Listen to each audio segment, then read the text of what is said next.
Good evening, ladies and gentlemen. This is Tamako Isbay, and it's time for the house in Fata Morgana once again. We're going to the short stories.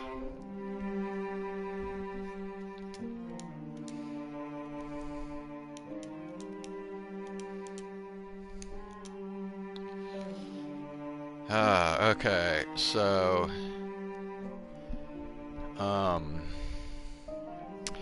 yeah, I decided not to do Final Fantasy VII tonight. It's already pretty late, so I figured I'd just do a couple of these short stories on here and then call it a night.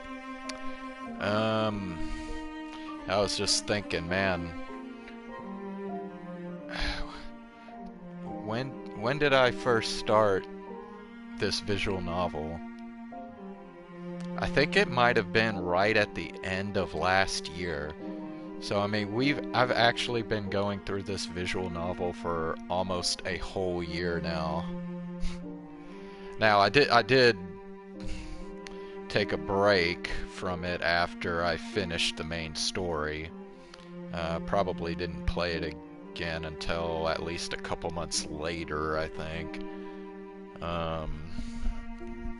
But yeah, we've been on this for a really long time, and it's almost over, man. I mean, we've just got a few more short stories left, and then, I mean, that's it. We'll finally be through the entire visual novel. Kind of hard to believe. Alright, well, I think we ended with the painting's ramblings last time. I think what I'm going to do is I'm going to skip the Revenant's Dream for now, and I'm going to go to Lost and read through that, and read through Pain as well. Unless Lost just ends up being really long, but it seems like on average these short stories are about 40 minutes or so. They take about 40 minutes to read through each one, so alright, let's go ahead and start with Lost.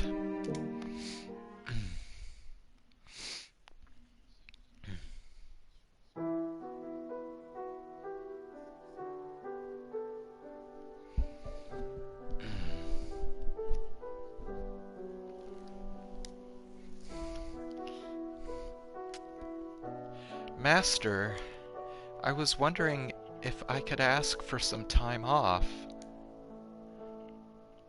One autumn afternoon, a young maid stood in Jacopo's study requesting a vacation, effectively signaling her intent to quit.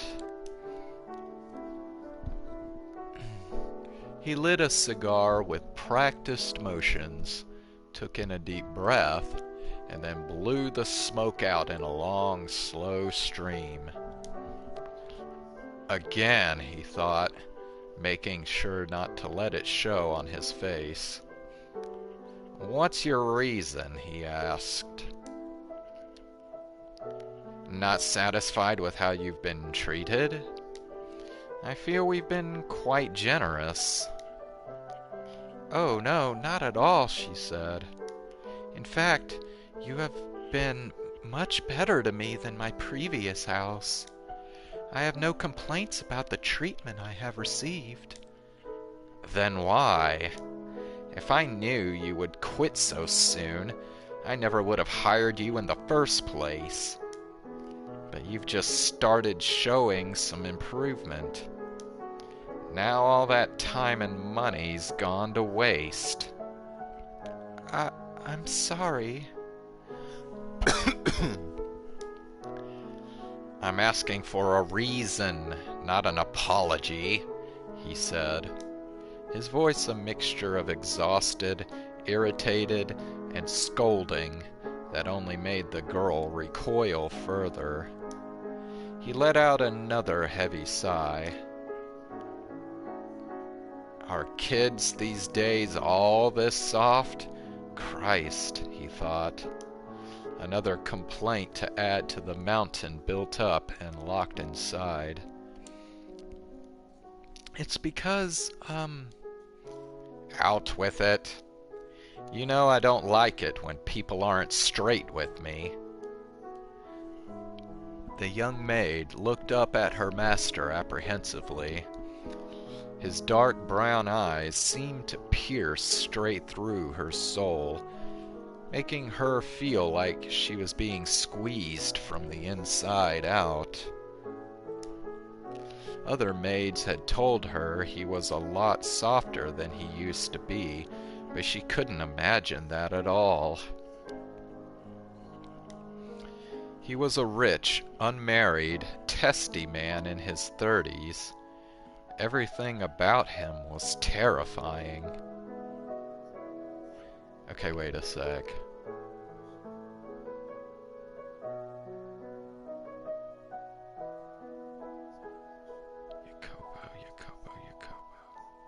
I mean, this is in the timeline where he was reincarnated, right? Where, Morgana...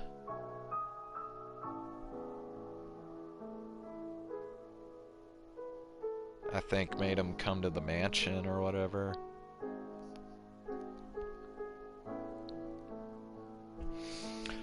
But then if he's unmarried,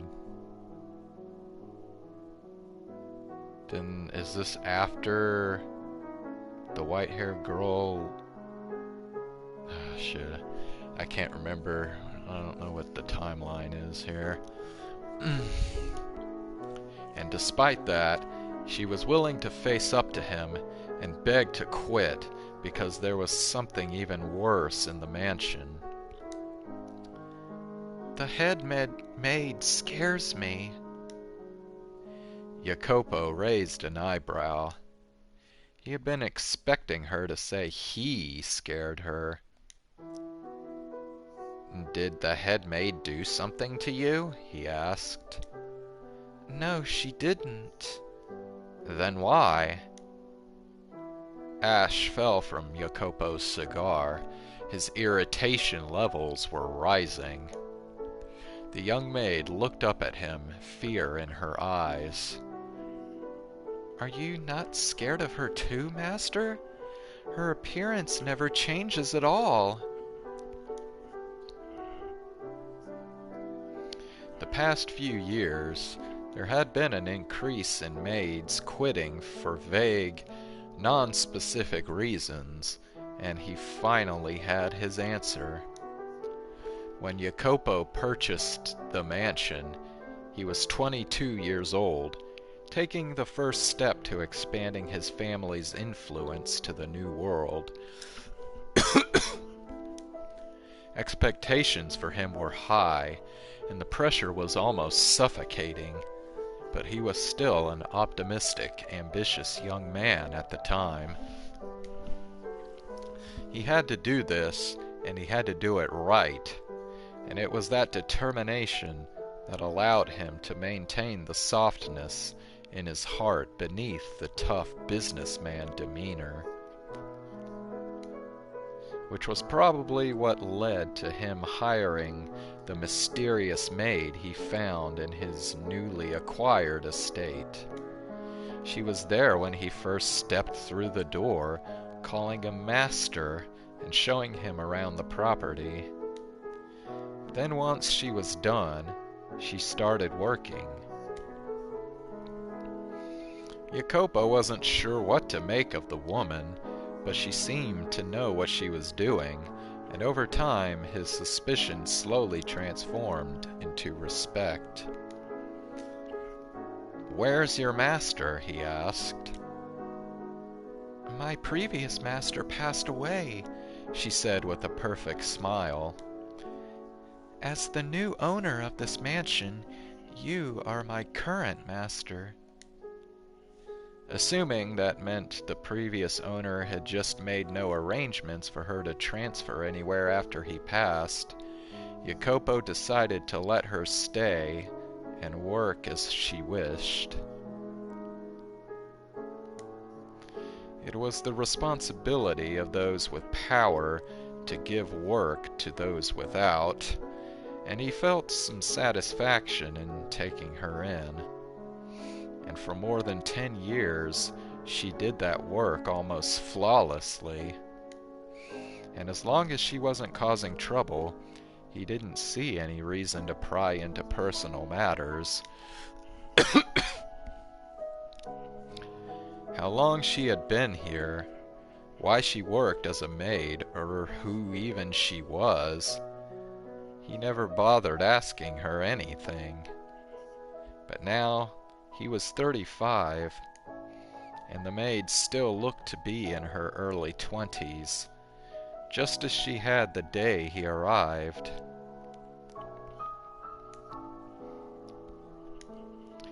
Jacopo leaned back in his chair, staring absently up at the ceiling, watching the smoke from his cigar waft upwards. The young maid who quit was long gone, probably living with her family. He'd considered introducing her to a new house, but he'd had so many maids quit on him, he was running out of acquaintances to foist them on. There was a knock on the door. He leaned forward and said, "Who is it?" "It is I," came the voice of the head maid. He called her in, and the woman who stepped through the door was indeed identical in appearance to 13 years prior. She floated gracefully to the center of the office, not making a single sound. He felt almost like he was watching a ghost. "One of the younger maids left today," she said, "so I wanted to discuss with you how we should proceed redistributing the work." "I leave that to you, as always. I'll take care of finding a replacement." "Yes, master," she said with a bow. Usually that would be the end of the discussion, and she would dismiss herself. But for some reason, she stood there unmoving, her deep, unreadable eyes of jade locked on his. "What is it?" he asked with a frown, mildly uncomfortable. "Have you considered dismissing me?" she said, wearing the same faint smile she always had on. Her face was like a perfectly carved mask. "I know that the maids have been quitting because of me.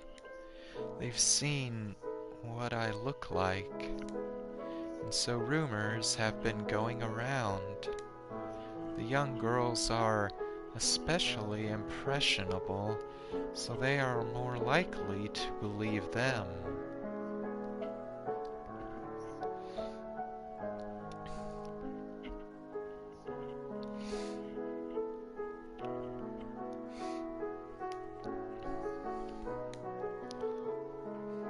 "Have you considered dismissing me?" Jacopo tapped his cigar against the ashtray on his desk, then leaned back in his chair. He had considered it before, but he always came to the same conclusion.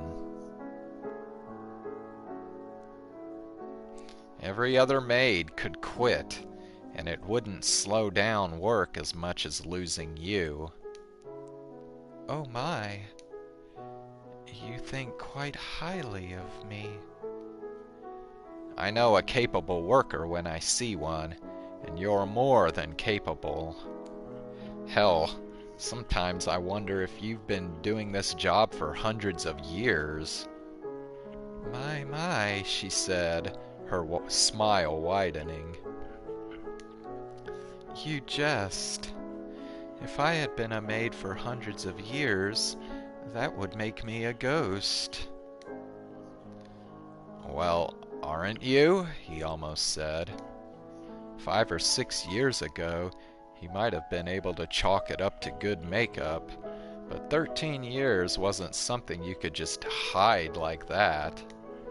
Jacopo didn't like talk of ghosts or the supernatural or any of that nonsense, but it had reached a point he simply couldn't think of any natural explanation.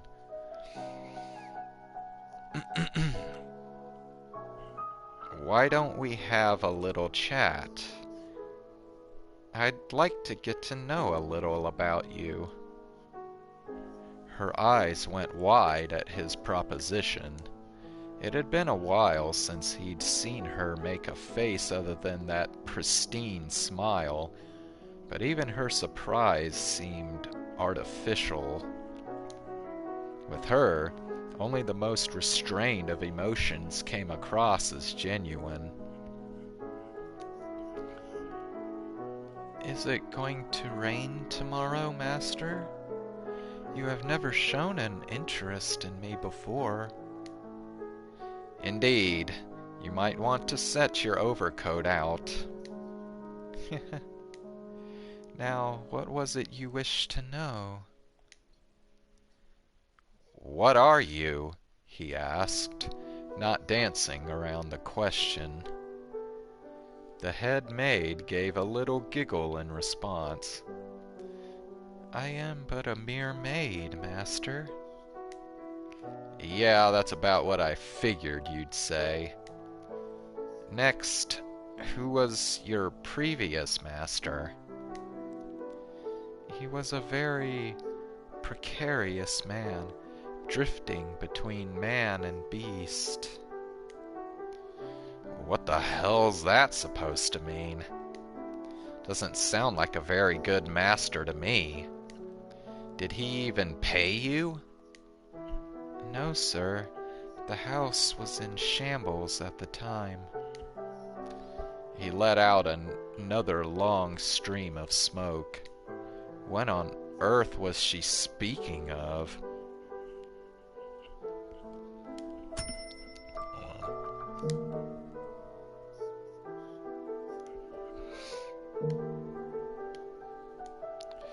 When he had bought the property, it was a little outdated, but otherwise in good shape. If he took her at her word, that would have to have been at least 30 years ago. He wanted to press her further, but he knew she would just laugh and brush the question aside. So he took another puff of his cigar and asked, "And who was before that?" The father of 2 adorable little children. He was rarely at the house, though, so his wife, son, and daughter served as my masters.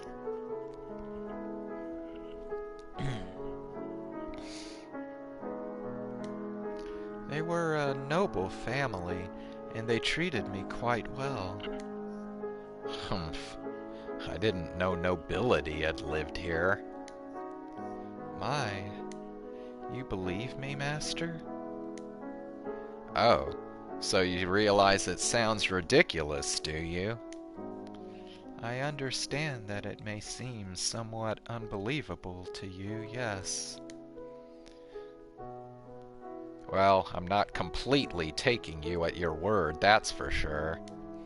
This is just a casual conversation, after all, and I know we're all prone to some embellishment. So, who was before that? The sibling's grandfather.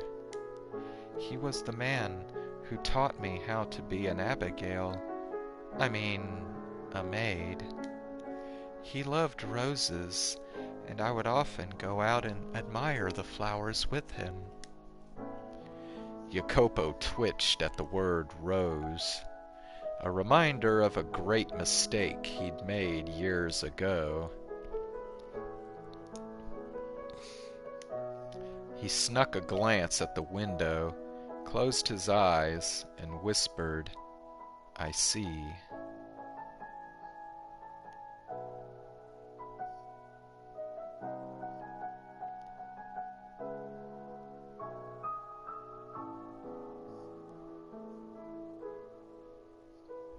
That's right. Okay, I remember now. So the white-haired girl was locked in that shed or whatever, but she managed to escape and ran off. And I don't think he ever saw her again after that.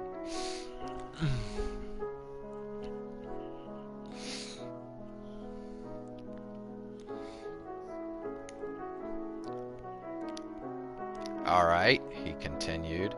Who was before that? Before him was... Her gaze drifted upward, and then a rift formed in her persona, barely perceptible, but it didn't slip past Jacopo's notice. She still wore that eerily flawless smile, but hair-thin cracks had appeared in her jade eyes.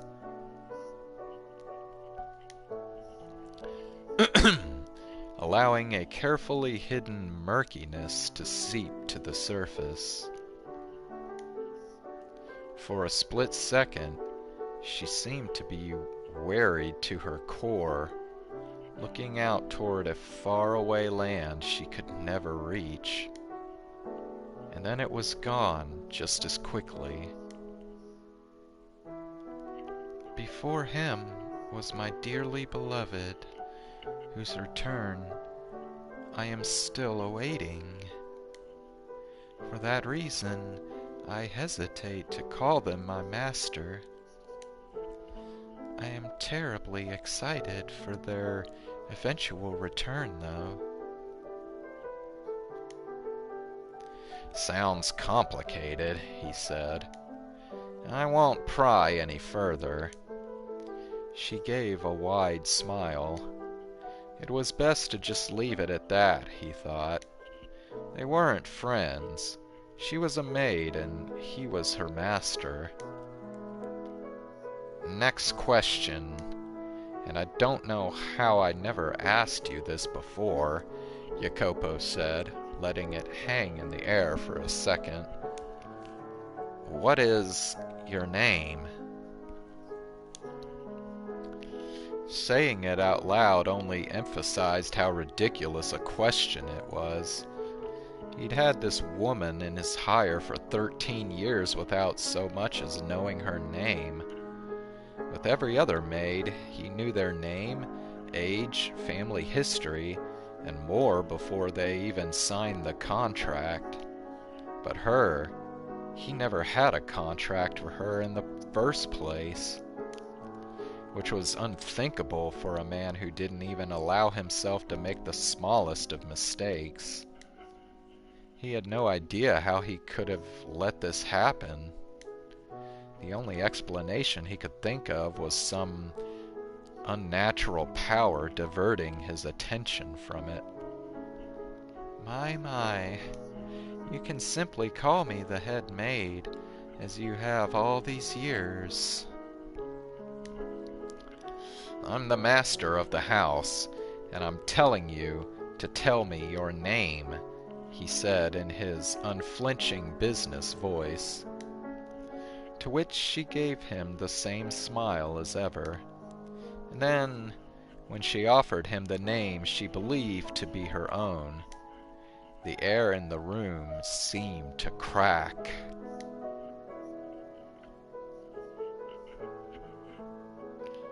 My name is Morgana, Master. Oh, yeah, that's right. At this point, she thinks she's Morgana.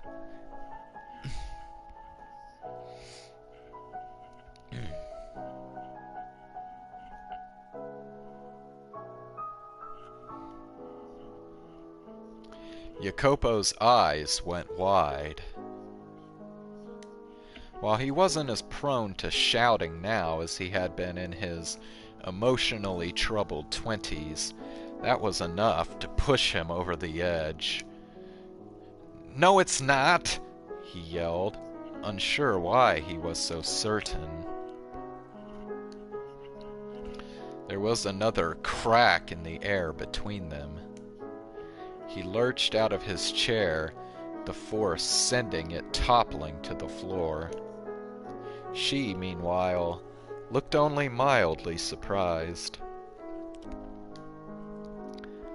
No, that name does not belong to you!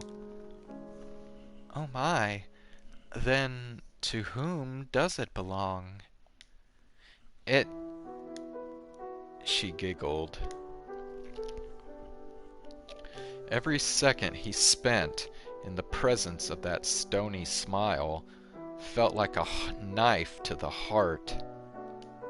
By any reasonable measure, she was in the right.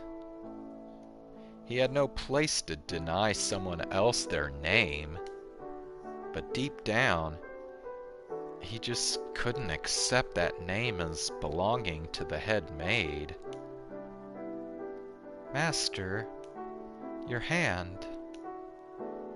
He looked down to see his fist clenched around the still-lit cigar.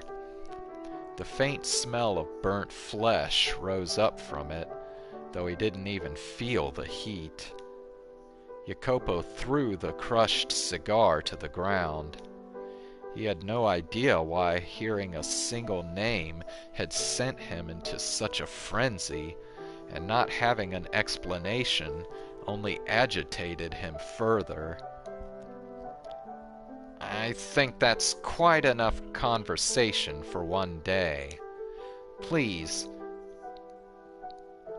Oh, I'm sorry, this is the maid speaking. Please, just call me the head maid as you always have.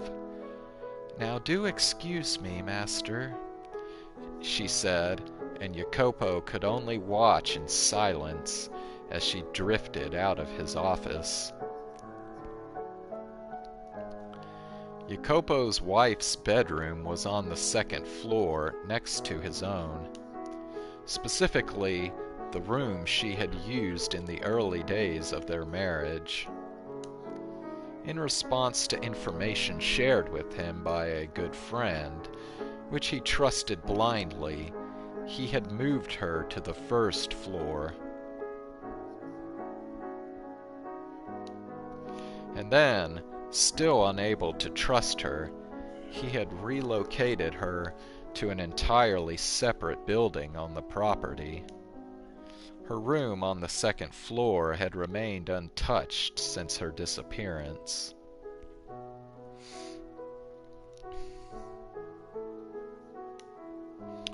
Knowing she was sensitive to sunlight, he'd had heavy, light-blocking curtains installed on the windows.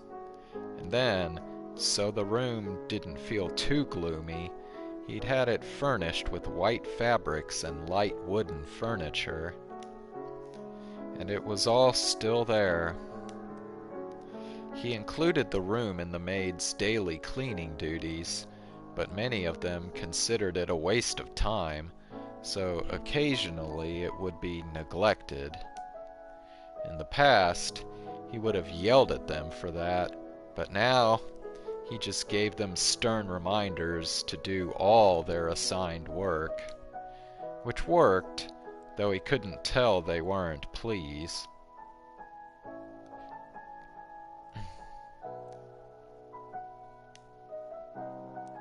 No one actually believed his wife would ever come back. After losing everything at the age of 26, he had set out in search of his missing wife, both with his own 2 feet and by hiring private investigators to look for her all across the globe. But even after so many years, he had nothing to show for it. Jacopo was beginning to think himself that she would never be back. But he wouldn't give up for any reason. She had waited steadfastly for him, even after being broken mentally and spiritually. so he had an obligation to do the same. It wasn't worth much, but it was the least he could do for her, being the one responsible for hurting her so.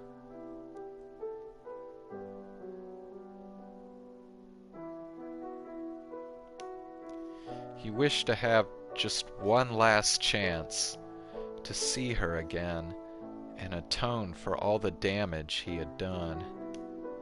That was the only thing keeping him alive, now that he had nothing else.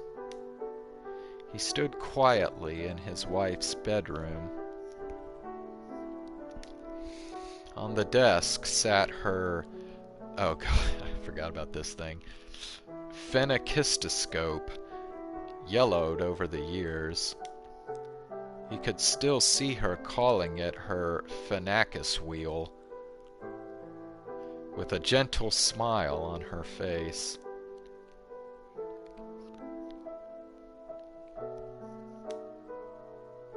The same smile he had stolen from her and crushed under his feet. "It's a pleasure to meet you." He could hear her voice as clear as the day they had gotten married. Hers was a soft, almost musical voice, the sound of which he would never forget. "It's a pleasure to meet you. My name is Michelle."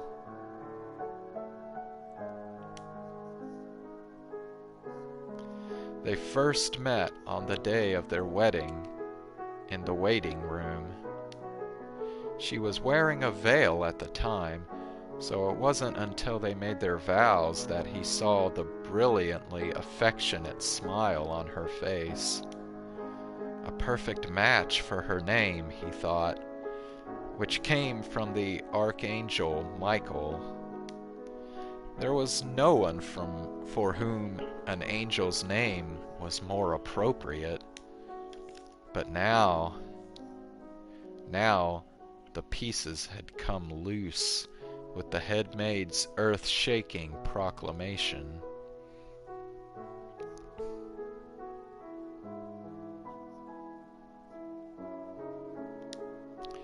And they were coming together to form a different picture altogether.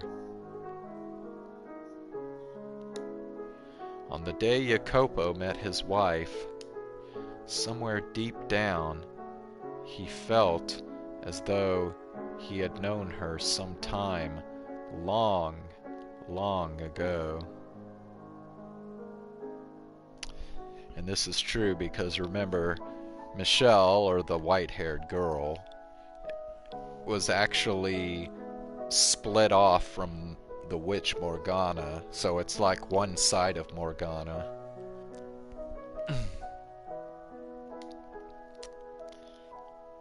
That he had been searching for her that entire time, and had wanted nothing more than to bask in the light of that smile once more. And he would do anything to make sure she never lost it again.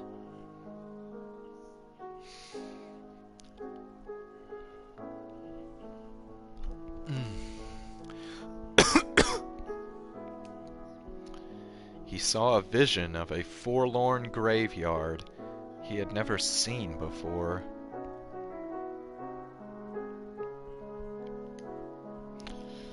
A young girl crouched before a makeshift headstone, turning back to look at him. Her smile, the same as the woman he had married. His eyes went wide, and he thought he was crying, but they were perfectly dry. He had long since lost the ability to weep. Was Michelle really your name? Jacopo's soul was bound by two sets of chains, weighed down by two great transgressions. He could feel them both distinctly. He understood how terrible the things he had done were, and that he deserved no redemption. A few days later, Jacopo was returning from an on-site inspection and decided to pass through the garden on the way.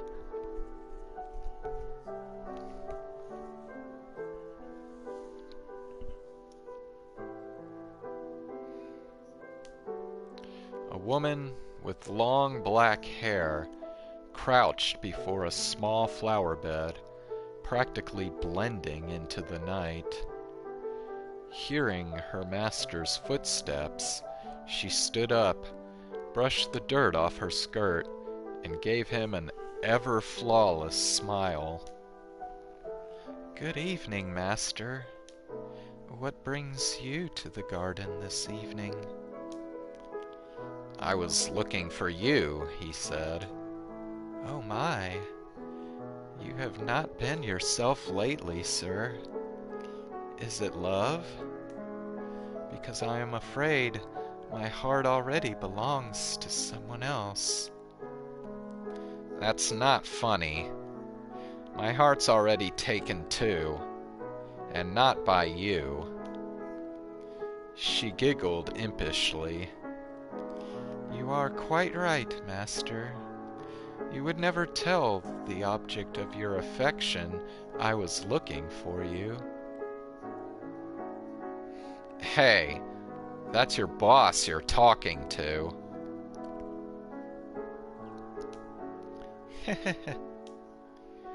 Jacopo sighed, glancing over at the flower bed. The whole area had once been a magnificent rose garden, but he had ordered it destroyed 9 years earlier. Enough time had passed that he was able to grow out of his irrational hatred of flowers, though.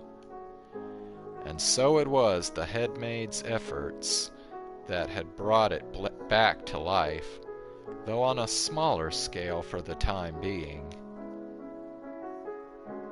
"I apologize for what I did to the rose garden," he said, which elicited a bewildered stare from her. His gaze still averted, he continued, "You were fond of the roses too, weren't you? You mentioned coming out to look at the flowers with one of your previous masters. The nobleman, wasn't it? And now that I think about it, you were the one who looked after the garden the most as well." The head maid let his words hang in the air for a few moments, then gave him a quizzical look. What has gotten into him, she thought, but giving it a bit more consideration, she understood. He had had plenty of time to reflect on his mistakes, so perhaps an apology was not so surprising. She had grown so numb to the passage of time that she'd forgotten Jacopo was just a young businessman still getting his feet wet when they'd first met. So green that he had seen no trouble in hiring a mysterious maid who refused to talk about herself, eventually assigning her the position of head maid. Power, influence, business relationships, restless nights, constant betrayal. The pressures of the life he'd chosen had corrupted him. And then, in the wake of a great tragedy, he had managed to rid himself of some of that corruption. But only after he had lost the two people to whom that change would matter most.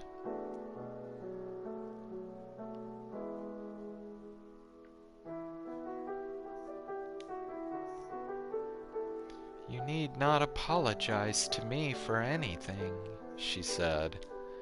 "As a matter of fact, I bear some fault myself for failing to see the truth.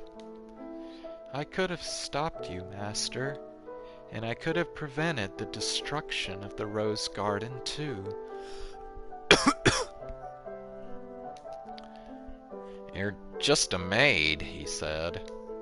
"You were in no position to see anything I couldn't. I should have caught on to Maria's scheming sooner, and I should have trusted my wife." "The truth I failed to see was not theirs. It was yours, Master." "Mine?" "Yes.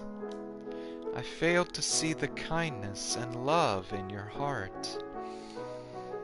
Jacopo glared at the smiling head maid like she just told an offensive joke. If that were true, I wouldn't have been so obsessed with money and personal gain. I wouldn't have killed my closest friend, and I wouldn't have abused my wife. "Were your monetary desires truly as selfish as you claim?" He clenched his teeth, turning away from her clear jade eyes. He felt like she was looking straight through him. "You wanted the money," she said, "for your homeland, your family, your friend, your beloved. Am I mistaken?" "Yes, you are," he spat. While it was true he had wanted money for all those things, they were not his only motivators. He'd also wanted it for the power, to put himself on top of the world, safe from anyone who would betray him. But eventually, money and power changed from the means into the goal itself, sending him far off the path. Had he simply kept his eye on his true objective, rather than obsessing endlessly over how to protect himself, he could have done more for both Maria and his wife. The head maid gave him a somewhat melancholy smile. "If you so insist, Master, then yes, I am mistaken. Nonetheless, it is all in the past now, and neither of us can take back the choices we made then." Precisely. He could say it was all supposed to be for his wife or Maria, but what would that accomplish? Nothing. Allegedly noble intentions didn't excuse the kind of pain he had caused. He let out a short sigh, casting all those thoughts aside. "I was looking for you because I need you for something." "Yes? What can I help you with?" she asked. He turned his gaze toward the mansion, staring up a tall, long-abandoned tower. It seemed almost radiant in the light of the moon. "Come with me."